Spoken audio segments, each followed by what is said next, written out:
Buenas noches, hermanos, a este curso de liturgia. Mi nombre es Lilia Sánchez. Hago parte de la Renovación Católica Carismática de la Parroquia 3 Ave María.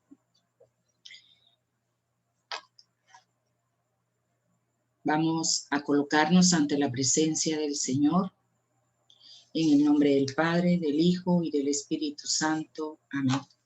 Amadísimo Padre, te damos gracias, te alabamos y te bendecimos en esta noche por tu amor, por tu misericordia.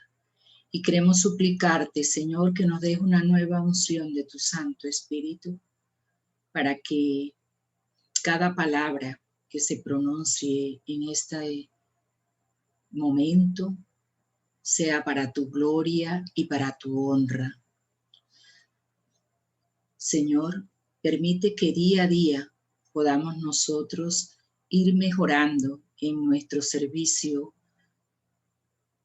en el ministerio de liturgia, para que podamos hacer las cosas con excelencia, como tú te la mereces. Gloria al Padre, al Hijo y al Espíritu Santo, como era en el principio, ahora y siempre, por los siglos de los siglos. Amén. El templo como lugar sagrado. A lo largo de la historia de la humanidad, vemos cómo el hombre ha tenido siempre un lugar sagrado donde congregarse como comunidad para rendir culto, sea de la cultura o de la religión que sea. En el Antiguo Testamento podemos darnos cuenta que ya el pueblo de Israel tenía un lugar sagrado donde escuchaba a Dios, un lugar donde le rendían culto a Dios. Vamos a proclamar del libro del Éxodo, capítulo 33, verso desde el 7. Moisés tomó la tienda de campaña y la puso a cierta distancia fuera del campamento y la llamó tienda del encuentro con Dios. Cuando alguien quería consultar al Señor, iba a la tienda del encuentro, la cual se encontraba afuera del campamento. Y cuando Moisés iba a la tienda, toda la gente se levantaba y permanecía de pie a la entrada de su propia tienda de campaña y seguían a Moisés con la mirada hasta que éste entraba en la tienda.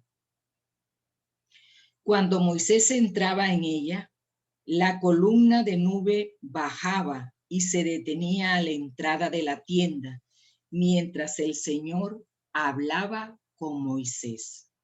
Y cuando la gente veía que la columna de nube se detenía a la entrada de la tienda, cada uno se arrodillaba a la entrada de su propia tienda en actitud de adoración. Del libro del Número, capítulo 9, verso desde el 15. El día en que instalaron el santuario, es decir, la tienda del pacto, la nube lo cubrió. Y desde el atardecer aparecía sobre el santuario una especie de fuego que duraba hasta el amanecer. Así sucedía siempre de día, la nube cubría la tienda y de noche se veía una especie de fuego.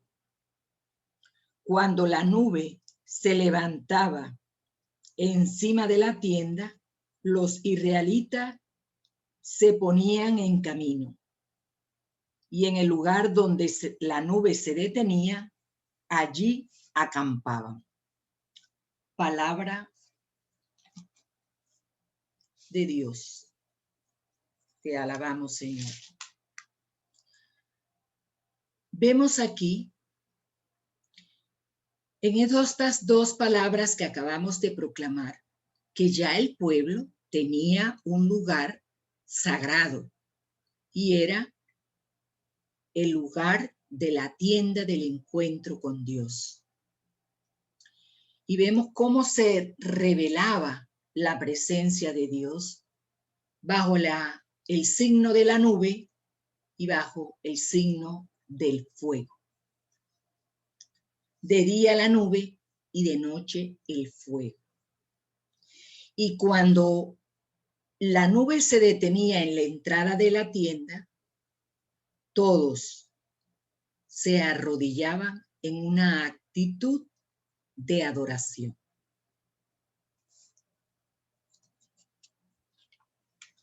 Cuando la nube se detenía, ellos acampaban, y cuando la nube se movía, ellos avanzaban.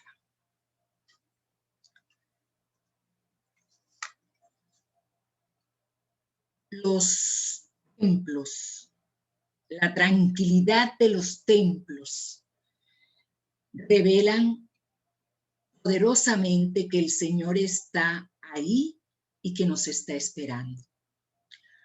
¿Cuántos de nosotros en un momento de angustia, de dolor, de sufrimiento, de tristeza, hemos entrado a un templo y hemos experimentado tranquilidad, paz, sosiego?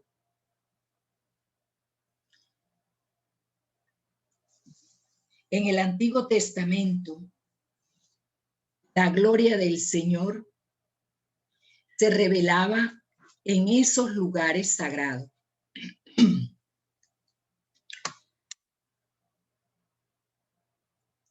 Leíamos ahí en ese texto que la nube bajaba a ese lugar sagrado, la tienda del encuentro con Dios. ¿Cuánto más podremos nosotros experimentar hoy en nuestro templo, donde Jesús Eucaristía está permanentemente? No baja, está ahí permanentemente la presencia de Jesús Eucaristía. En el Evangelio de San Lucas, en el capítulo 17, el verso del 11 al 19, vemos cómo Jesús iba de camino y 10 leprosos le pedían que los limpiara. Que los limpiara porque la lepra se consideraba algo impuro. Y Jesús le dice, pues que vayan al templo, que se presenten ante el sacerdote. Y yendo de camino, ellos quedan curados. Y uno de ellos no sigue al templo, sino que se regresa. Y en rostro en tierra le da gracias a Jesús. Y se devuelve a darle gracias a Jesús porque entendió que el templo ahora, donde que había que darle gloria a Dios, alabanzas a Dios, era en la persona de nuestro Señor Jesucristo. Por eso Él se devuelve, porque Él se ve curado y porque entiende que para darle gloria a Dios hay que dársela en la persona de nuestro Señor Jesucristo. Ese es el lugar ahora donde hay que darle la gloria a Dios, donde hay que alabar y bendecir a Dios, en la persona de nuestro Señor Jesucristo. Ahora vamos a mirar los lugares del templo. Tenemos el atrio. El atrio es el andén, está delante de algunos templos. El atrio es esto que estoy subrayando aquí en la imagen. Es decir, el atrio es el andén que está delante de algunos templos. Y es allí donde se queda la mayoría de los hombres que van a un sepelio, por ejemplo, que se quedan conversando con los otros señores, es ahí en el atrio. Tenemos el campanario. El campanario estaba sobre todo en los templos antiguos. Los templos modernos no tienen campanario. El campanario era el lugar donde están las campanas y que esas campanas repicaban para convocar a la comunidad a la Eucaristía o al sepelio. Tenemos la asamblea. La asamblea es el lugar donde se congregan los fieles como comunidad de creyentes. La asamblea está dividida en nave. Aquí donde están las sillas es lo que llamamos nave. Este templo, por ejemplo, tiene dos naves centrales y se nota que también tiene naves laterales, como el templo de aquí de la Inmaculada Concepción, que tiene dos naves centrales y dos naves laterales. ¿Para qué nos sirve a nosotros conocer cuántas naves tiene una asamblea? Nos sirve porque cuando estamos organizando a los recolectores de las ofrendas, sabemos que si tenemos 4 naves, por cada nave necesitamos 2 recolectores. Entonces necesitamos, si hay 4 naves, necesitamos 8 recolectores para las ofrendas. La sacristía. La sacristía es el lugar donde se guardan todos los ornamentos litúrgicos, las vestiduras, los vasos sagrados y los libros sagrados. En la sacristía debe de estar siempre un crucifijo para que cuando el sacerdote se revista ahí en la sacristía, haga la venia para salir a las celebraciones litúrgicas. Este sitio debe estar impecable, todo bien aseado, todo bien organizado, cada cosa en su lugar, las vestiduras deben estar limpias, los vasos sagrados relucientes, los libros sagrados bien cuidados y si hay algunos que ya está maltratadito, hay que mandarlo a arreglar. Aquí en la sacristía también se debe hacer mucho silencio como preparación espiritual en orden a la celebración que vamos a tener. Tenemos la pila bautismal o el bautisterio, que es la fuente de agua para la celebración del rito del sacramento del bautismo. Hay alguna fuente como la que está en la imagen que son portátiles, es decir, que se pueden trasladar de un lugar a otro. Hay otra pila bautismal como la de la parroquia Las Tres Ave Marías, que tenemos la capilla de la pila bautismal, es estática. Y hay algunas, en algunos templos, que están construidas unas piscinas. Entonces está la piscina y la tapan, ¿cierto? Y cuando se va a hacer la celebración del sacramento del bautismo, la destapan y hay unas escaleras donde ellos bajan a hacer el rito del sacramento del bautismo. Tenemos la capilla penitencial o confesionario, como el campanario. Ya tampoco en los templos nuevos, en los templos modernos, tenemos confesionarios. El confesionario es el lugar apropiado para ejercer el sacramento de reconciliación.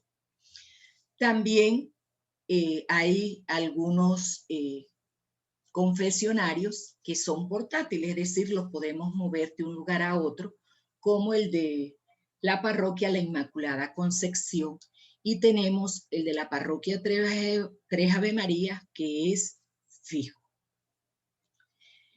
La capilla del Santísimo. La capilla del Santísimo es el lugar donde se encuentra el sagrario y las personas llegan a adorar a Jesús Eucaristía.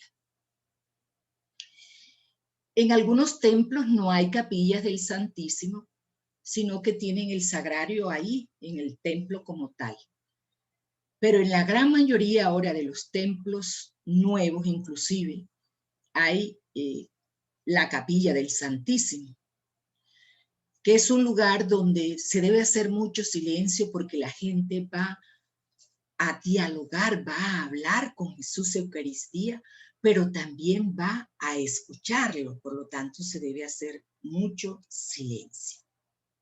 El sagrario es el lugar donde se guarda la reserva eucarística. La reserva eucarística son aquellas hostias que se han consagrado en la celebración eucarística, es decir, que las hostias se han convertido en el cuerpo de Cristo, en la Sagrada Comunión. Y es desde ahí, desde el sagrario, donde se saca ese cuerpo de Cristo, esa Sagrada Comunión, para llevarla en el portaviático a los enfermos y a los ancianos. Y de ahí también del sagrario se saca la Sagrada Comunión o el cuerpo de Cristo para dárselo a los fieles en las celebraciones eucarísticas. Lambón, púlpito o atril. Recibe estos tres nombres. Es un lugar muy importante porque es la mesa donde se sirve el banquete de la palabra de Dios para nutrir a los fieles. Ahí en ese ambón donde se proclama la palabra en las celebraciones litúrgicas, nada más se debe proclamar la palabra. Se debe tener otro auxiliar para las moniciones, para las oraciones de los fieles, para los avisos, para hacer el rosario. Se debe tener otro ambón, otro atril para como auxiliar, porque de donde se proclama la palabra de Dios solamente es para proclamar la palabra del Señor. Tenemos el presbiterio, que es el lugar donde están los presbíteros en las celebraciones litúrgicas. El presbiterio está un poco más elevado que la asamblea. Por eso ustedes ven en la imagen que tiene dos escalones, porque debe estar más elevado que la asamblea. Lo ideal es que en el presbiterio solamente estén los ministros ordenados. Y los ministros ordenados son los presbíteros o sacerdotes. Y no debe tener ni debe estar nadie más ahí. En la parroquia de las Tres Ave María antes estaba del lado derecho el Ministerio de Música y del lado izquierdo los lectores.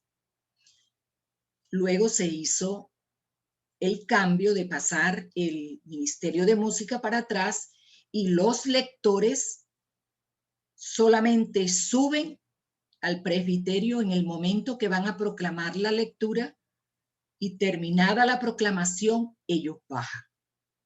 En las Eucaristías solemnes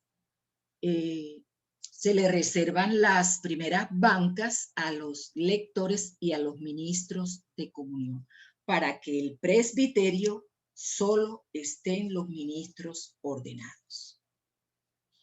Tenemos la sede. La sede es la silla donde se sienta el sacerdote que preside la celebración litúrgica.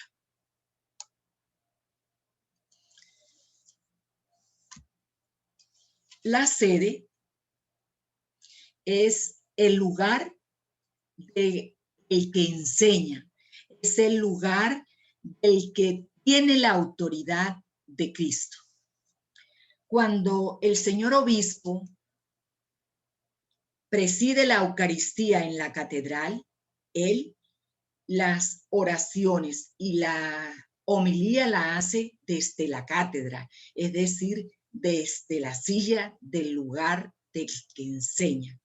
Y si lo hace en cualquier parroquia, pues también las oraciones y la homilía la hace desde ahí, desde la sede. El altar.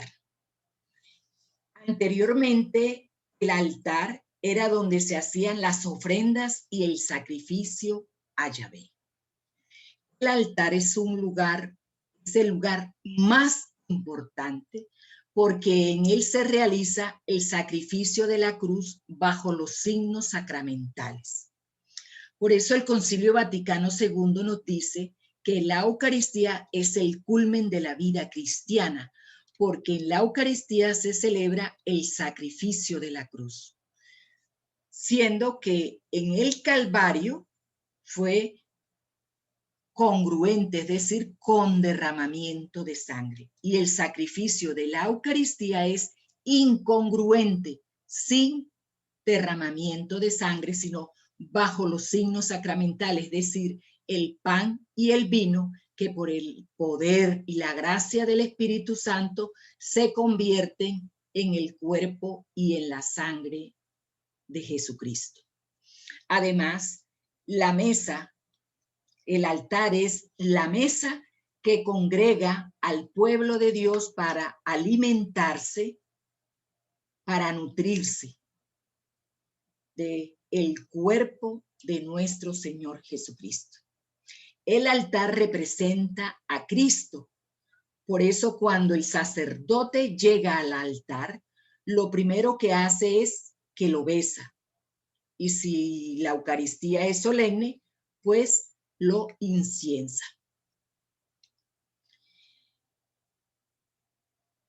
En tiempos antiguos, con Constantino, que hizo que todo el imperio entrara al cristianismo, hizo que el altar fuera una mesa de piedra de una sola pieza y que fuera consagrada por el obispo.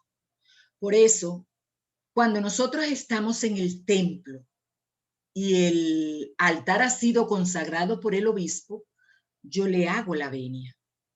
Pero si nosotros estamos en un congreso donde adecuamos un altar revistiendo una mesa, yo no le hago venia al altar, porque no está consagrado.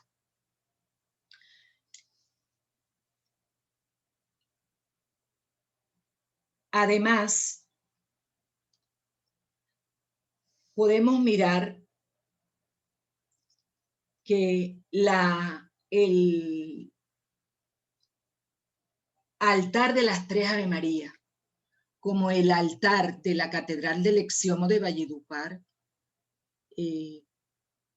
están guardadas unas reliquias de mártires y de santos. Por eso el altar tiene tres elementos. Primero es de piedra, segundo está consagrado por el señor obispo y tercero tiene las reliquias de santos y de mártires. ¿De dónde nace el uso del altar de piedra? En los primeros tiempos del cristianismo, los cristianos tenían que ocultarse, esconderse para sus celebraciones, porque eran perseguidos por el Imperio Romano. Y eso nace en las catacumbas, cuando ellos se escondían para celebrar la Eucaristía y que tomaban la losa del sepulcro del mártir como el altar. De ahí nace que el altar sea de piedra y que tenga guardado unas reliquias de mártires.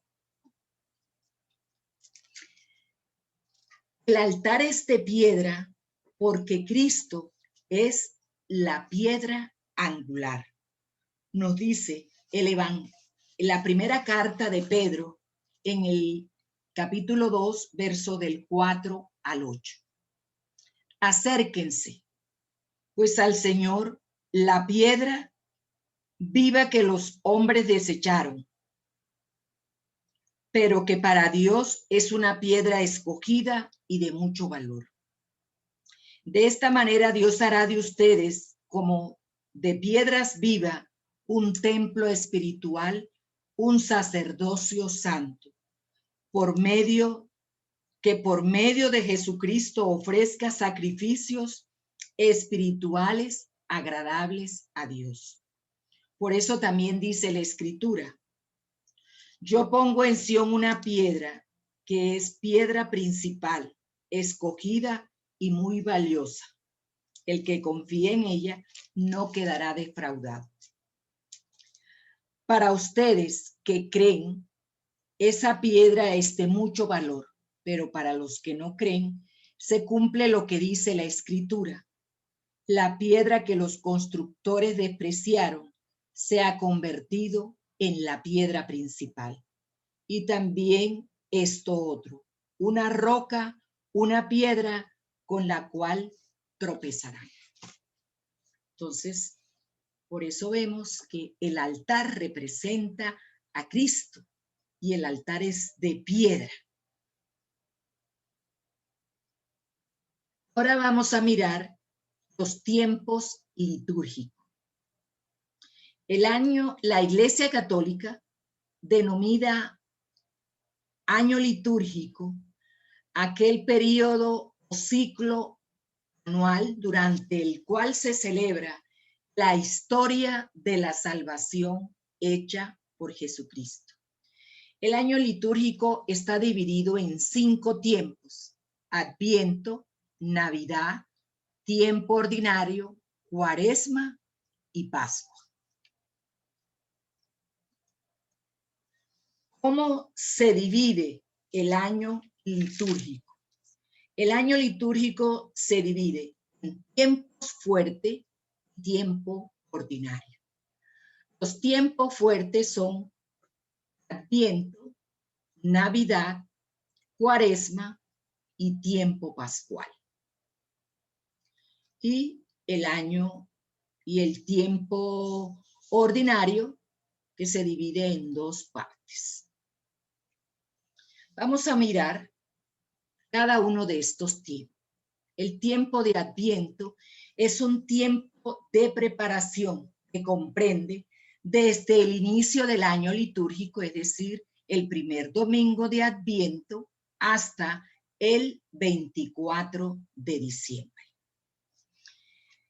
El tiempo de Adviento también se considera un tiempo penitencial, por eso los ornamentos que se utilizan son de color morado.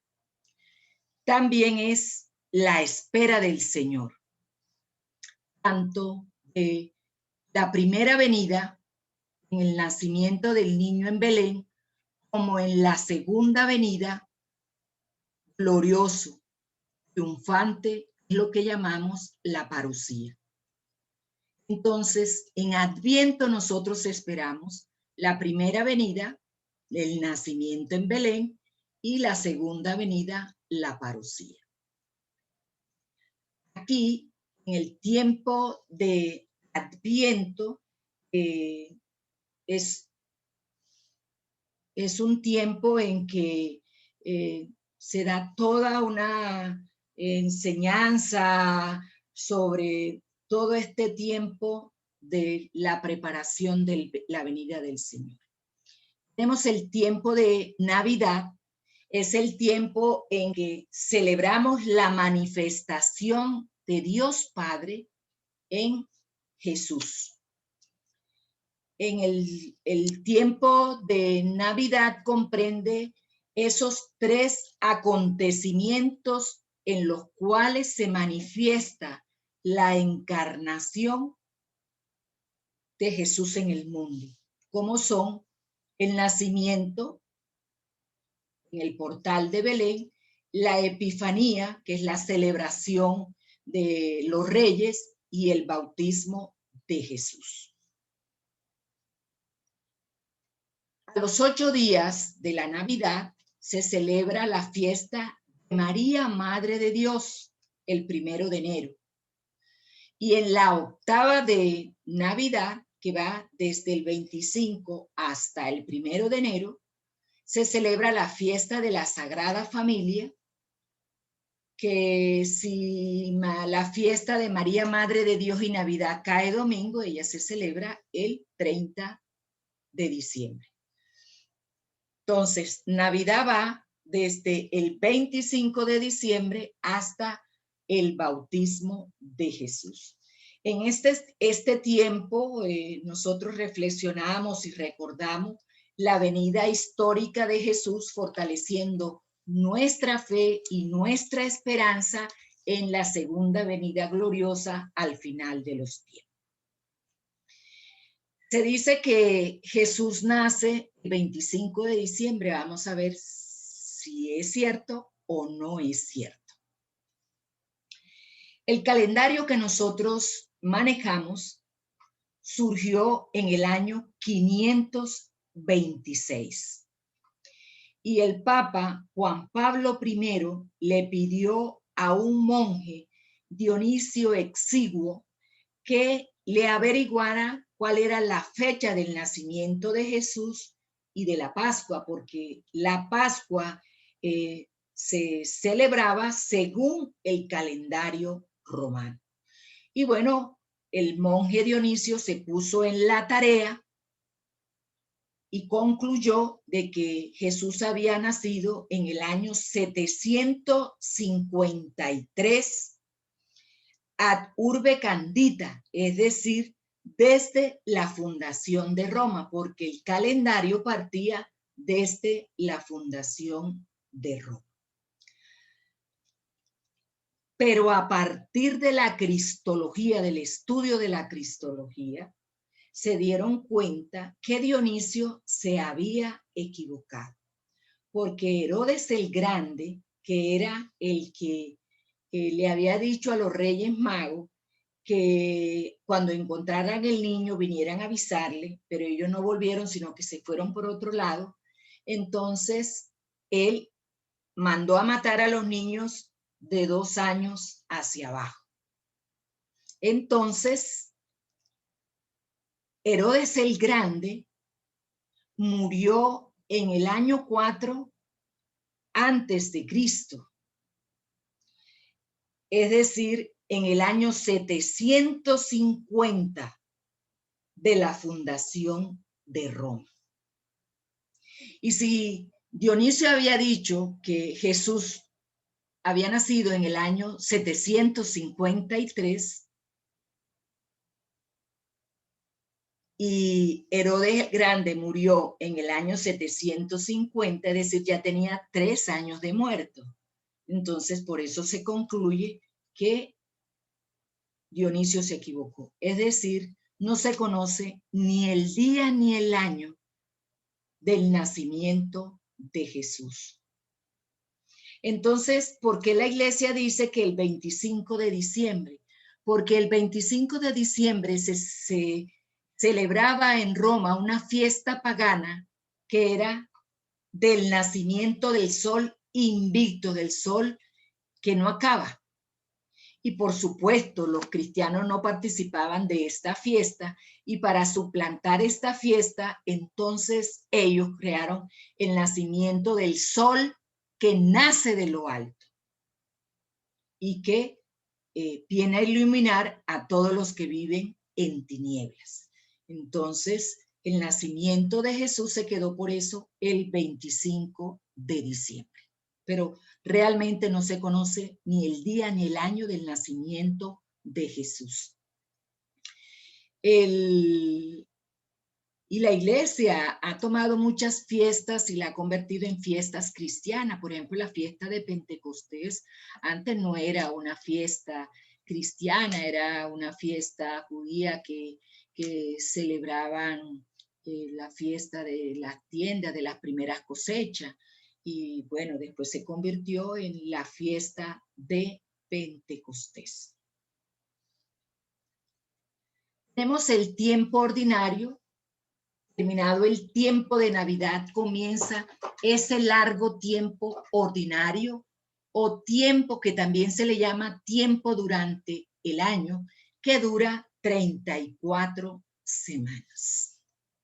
El tiempo ordinario se divide en dos partes. La primera parte va entre la quinta semana y la novena semana, según el calendario de las fiestas. Y la segunda parte va desde Pentecostés hasta el fin del año litúrgico con la fiesta de la solemnidad de Cristo Rey del universo. Durante este tiempo, los fieles reflexionan sobre las enseñanzas y obras de Jesús con el pueblo. Tenemos el tiempo de Cuaresma, que es un tiempo penitencial que dura 40 días, que inicia el miércoles de ceniza y que finaliza el jueves antes de la misa vespertina de la última cena. El tiempo de Cuaresma nos llama a la conversión mediante unas prácticas del ayuno, la oración, la limosna y la penitencia. La Semana Santa. El núcleo de la Semana Santa es el Triduo Pascual. Y el Triduo Pascual inicia con la misa vespertina de la última cena hasta el domingo de resurrección. El punto máximo es la vigilia pascual. Entonces, el núcleo central de la Semana Santa es el Triduo Pascual, que inicia ahí en la misa vespertina del Jueves Santos con la última cena hasta la vigilia pascual.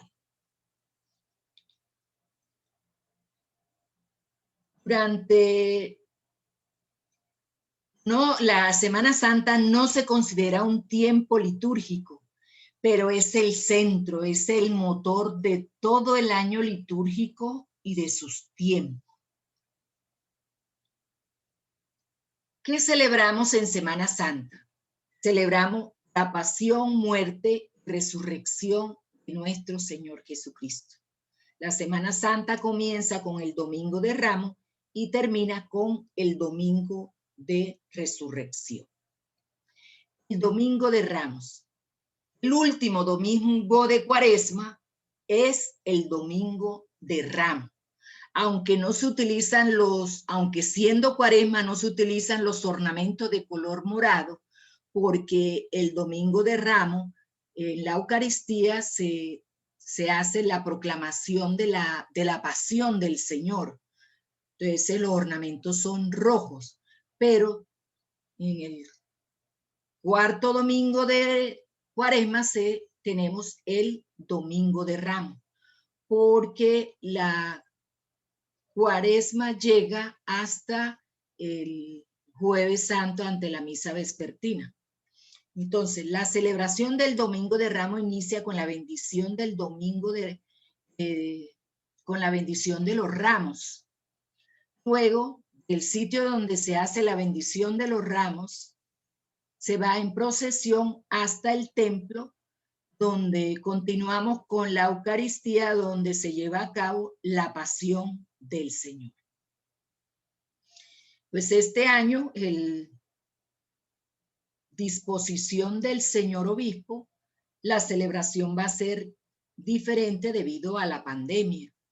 No habrá procesión. La bendición de los ramos se va a hacer dentro del templo. Es una celebración de gloria, de pasión al mismo tiempo. De gloria por la entrada triunfante de Jesús a Jerusalén, montado en un burrito, donde le baten las palmas, donde le tienden mantos en el suelo para que él vaya pasando.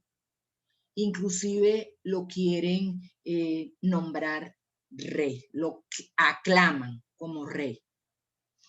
Y es de pasión por la sangre derramada de Cristo por morir en la cruz. Es el triunfo sobre el pecado. Tenemos el lunes y... Lunes, martes y miércoles santo. Estos 3 días santos tienen una finalidad catequética. Anuncian la cercanía de la celebración del misterio de la pasión, muerte y resurrección de Cristo, centro de nuestra fe. Son días que preparan y disponen a los cristianos para vivir el misterio pascual. Las lecturas bíblicas que se utilizan para estos días santos son tomadas del profeta Isaías. Hacen alusión directa y clara a los sufrimientos de Jesús, el siervo de Yahvé, que es luz y alianza para las naciones, liberador de los oprimidos que nos trae la salvación. ¿Qué se vive en estos días? Lunes, la unción de Jesús en Betania y sus palabras sobre su sepultura. Martes, el anuncio de la traición de Judas, que los apóstoles no entendieron, y el negarse a la voluntad de Dios. Miércoles, los tratos de Judas con los sumos sacerdotes. ¿Cómo vivir estos días? Es muy importante vivirlos con austeridad, renunciar voluntariamente por amor a algunas alegrías y diversiones que nos separan del ambiente de penitencia y de reflexión. Orar con frecuencia y fervor para crecer en el conocimiento y el amor a Jesús, que nos lleva a ser verdaderos y auténticos cristianos y a participar consciente y activamente en las celebraciones de estos días, ya que nos ayudan a entrar en el misterio de nuestra redención. El Jueves Santos. El Jueves Santo por la mañana se hace las Eucaristía por los enfermos. Anteriormente teníamos la misa crismal, donde era la bendición de los santos óleos, el óleo para los catecúmenos, la unción de los enfermos y el santo crisma. Hoy se ha cambiado y esa misa crismal la tenemos un jueves antes. El Jueves Santo es la misa vespertina de la Cena del Señor e introducción al Triduo Pascual. Se conmemora el Jueves Santo. Se conmemora la institución de la Eucaristía, el lavatorio de los pies, que nos da uno de los fundamentos de la iglesia, que es el servicio. Se conmemora el mandamiento del amor y la institución del sacramento del orden sacerdotal. Después de terminada la misa vespertina, entonces pasamos al monumento, donde se hacen unas horas de adoración a Jesús Eucaristía. Cuando termina la misa vespertina, el altar se desnuda, es decir, se le quita el mantel, las flores, los cirios, queda el mantel desnudo hasta el Viernes Santo por la tarde, que se vuelve nuevamente a vestir. Tenemos el Viernes Santo, en él se recuerda la crucifixión y muerte de nuestro Señor Jesucristo. Tenemos el Viernes Santo por la mañana, tenemos el Vía Crucis, que se hace en la jurisdicción de cada parroquia. Cuando ya iniciamos la celebración de la adoración de Cristo en la cruz, se inicia con la postración del sacerdote, es decir, el sacerdote se acuesta boca abajo y nosotros los fieles nos arrodillamos. Luego se hace la liturgia de la palabra, la oración de los fieles, que no es la oración que normalmente hacemos, orando por 4 cosas, por la iglesia, por los gobernantes, por los que sufren y por la comunidad presente, sino que esta es más extensa, se oran como por 15 intenciones. Tenemos luego se hace la adoración de Cristo en la cruz, que se trae la cruz desde el atrio hasta el altar. La cruz viene cubierta con un manto morado, que significa la ausencia de Cristo en la cruz, y se va descubriendo la cruz en 3 momentos, hasta llegar al altar. Cuando llega al altar, entonces se hace la adoración de la cruz, donde los hermanos, los fieles, llegan a darle un beso a Jesús en la cruz. Por supuesto, este año no se va a hacer, sino que el sacerdote va a colocar la cruz en alto y desde nuestro puesto lo vamos a adorar. Y ahí al lado de la cruz, pues se colocan 2 hermanos para recoger las ofrendas, que son los que ese dinero es para, esa colecta es para mantener los lugares sagrados allá en Jerusalén. Tenemos luego la comunión, la procesión al Santo Sepulcro, y luego viene el sermón de las 7 palabras que Jesús dijo en la cruz. El Sábado Santo es un día de silencio, de reflexión, que concluye con la vigilia pascual. El Sábado Santo es un día de tristeza, es un día de dolor, es un día de silencio, y por la mañana conmemoramos la soledad de María, y por la noche la vigilia pascual. Es la vigilia más importante porque en ella celebramos a la resurrección de nuestro Señor Jesucristo. Con la vigilia se termina el triduo pascual. Antiguamente, en la vigilia pascual, se bautizaba a todas aquellas personas que no habían recibido el sacramento del bautismo, porque con Constantino en la iglesia se empezaron a hacer los bautismos de una forma masiva. Entonces, los que aún no lo habían recibido en la vigilia pascual lo hacían. Por eso quedaron algunos signos en la vigilia pascual, como la vela, como el agua, pero era porque se hacía la celebración del bautismo. Y aún en algunos templos se hace en la celebración de la vigilia pascual se hace el bautismo de alguno de los niños. Simbolismo de la vigilia pascual. Tenemos la oscuridad. La oscuridad es símbolo de la ausencia de Cristo. Y en la oscuridad, entonces, preparamos el fuego nuevo, hacemos una fogata, la cual el sacerdote bendice el fuego nuevo con el cual se va a encender el cirio pascual. El cirio pascual también se prepara ahí en la oscuridad, que ese cirio debe llevar el año en que estamos, las 5 llagas de Jesús y la letra del alfa y el omega, porque Cristo es el principio y el fin de todas las cosas. Luego, con ese fuego nuevo, se enciende el cirio pascual.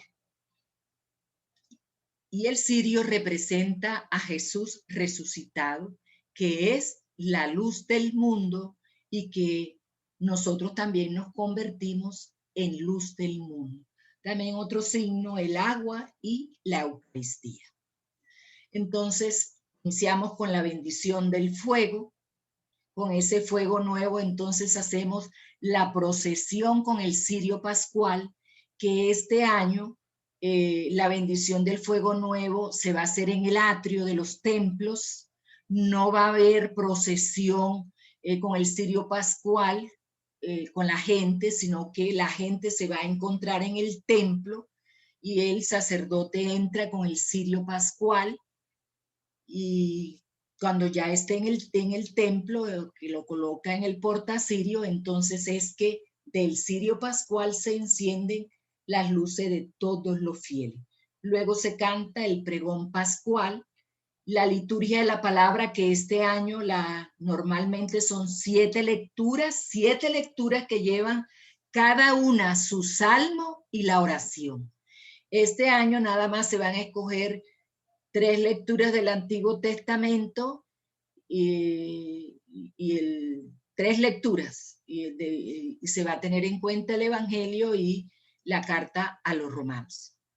La liturgia bautismal, donde si hay bautismo se hace, si no, no se hace, pero en la liturgia bautismal entonces hacemos la renuncia al mal, la profesión de fe, se encienden las luces y se hace la aspersión con agua.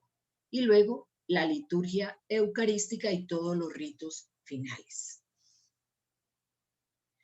El domingo de resurrección también se llama domingo de Pascua o Pascua Florida.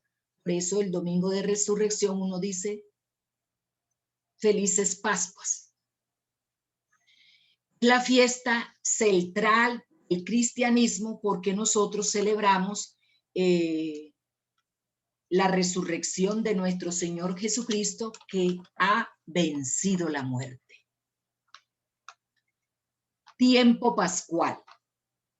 Es un tiempo de gozo y alegría que se extiende 50 días desde el domingo de resurrección hasta la fiesta de Pentecostés.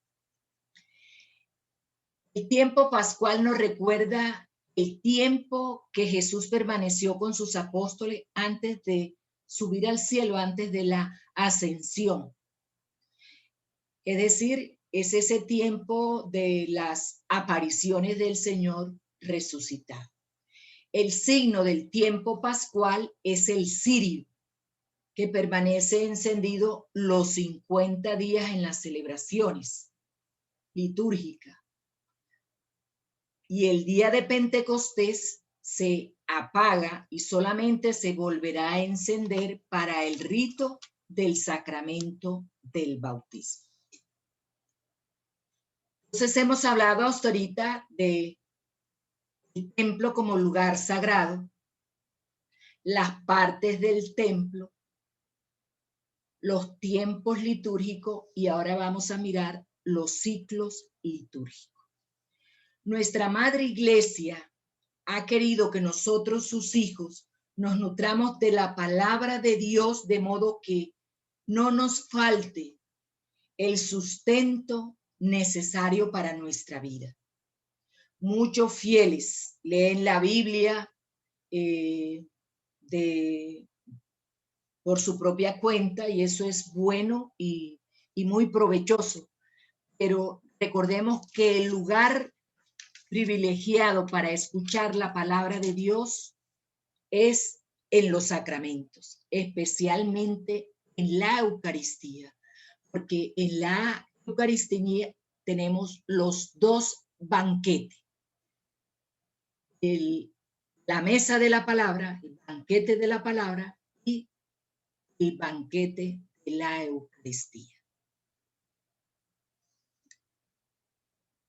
En el leccionario de Principios Generales para la Celebración Litúrgica de la Palabra de Dios, en el numeral 66 se propone para los domingos un ciclo de 3 años.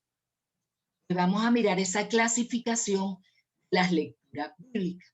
Entonces, para la primera clasificación de las lecturas bíblicas es para los domingos, un ciclo de 3 años, A, B y C. En el ciclo A vamos a leer a Mateo, en el ciclo B vamos a leer a Marcos y en el ciclo C vamos a leer a Lucas. ¿Cómo sabemos qué evangelio se lee en cada ciclo? Simple. Ellos van en el mismo orden en que están en la Biblia. Tiempo A, Mateo. Ciclo B, Marcos. Ciclo C, Lucas. ¿Y qué pasa con Juan? Pues Juan simplemente se va a leer en las solemnidades durante cada uno de estos ciclos, especialmente en Cuaresma, en el ciclo B con Marcos. Y tenemos para los días feriales, es decir, el resto de los días de la semana, se dividen en par e impar. Es decir, que nosotros en 3 años ya no hemos escuchado toda la Sagrada Escritura. En este periodo bienal de años pares e impares, solamente son para la primera lectura y el Salmo, porque el Evangelio siempre es el mismo. Siempre es el mismo. Entonces, el año par, por ejemplo, año 2017, año impar. Año par, año 2018. Así es que se clasifica. Cada ciclo empieza con el año litúrgico, es decir, el primer domingo de Adviento. El ciclo no empieza con el año civil. Por ejemplo, el ciclo para este año 2021 es B. El ciclo B no empezó el 1 de enero, sino que empezó el primer domingo de Adviento del año 2019. Vamos a ver cuál es el ciclo actual. La referencia es el ciclo C. A la suma del año debe ser divisible por 3. Entonces, ejemplo, año 2019, 2 más 0 más 1 más 9 es igual a 12. Dado que 12 es divisible por 3, el ciclo es C. Otro ejemplo, año 2020, 2 más 0 más 2 más 0 es igual a 4. Es decir, 3 más 1 es igual a 4. El ciclo inmediato de C es el A. Para el año 2021 es 2 más 0 más 2 más 1 es igual a 5, es decir, 3 más 2 igual 5. Es decir, el ciclo es B. Año 2022 es igual a 6 y 6 es múltiplo de 3 y 3 es el ciclo C. Si se dan cuenta, tengo el número 1, 2 y 3 que está subrayado con rojo en la parte de abajo, porque ese es el que me está indicando el ciclo. Ciclo 1A, ciclo 2B, ciclo 3C. Para finalizar, los colores litúrgicos. Tenemos 4 colores litúrgicos principales y obligatorios, que son el blanco, el verde, el morado y el rojo. Y tenemos 4 colores auxiliares u opcionales. El blanco simboliza alegría y pureza y se utiliza en tiempo de Navidad y Pascua, pero también en las solemnidades de los santos, en la fiesta de los arcángeles y en las fiestas del Señor. El verde simboliza esperanza y se utiliza en el tiempo ordinario. El morado simboliza luto y penitencia y se utiliza en tiempo de Adviento, Cuaresma y Semana Santa. Además, en las misas de difunto y en la celebración del sacramento de la reconciliación. Tenemos el rojo, que simboliza el fuego del Espíritu Santo y el martirio, y se utiliza en las fiestas de los santos mártires, en Pentecostés, el Domingo de Ramos, con la pasión de Cristo, el Viernes Santo, que también se celebra, se proclama la pasión de Cristo. Tenemos los colores litúrgicos, que es el color rosa, que se usa el 4º domingo de Cuaresma y se le llama Domingo Laetare. Se utiliza también el 3er domingo de Adviento, que es el domingo de Gaudete. Esto significa, Laetare y Gaudete significa que son alegrados, significa alegrados. Tenemos el color azul, que es el color asociado al manto de María, por lo tanto se usa para las fiestas de la Virgen María, para la fiesta María, Madre de Dios.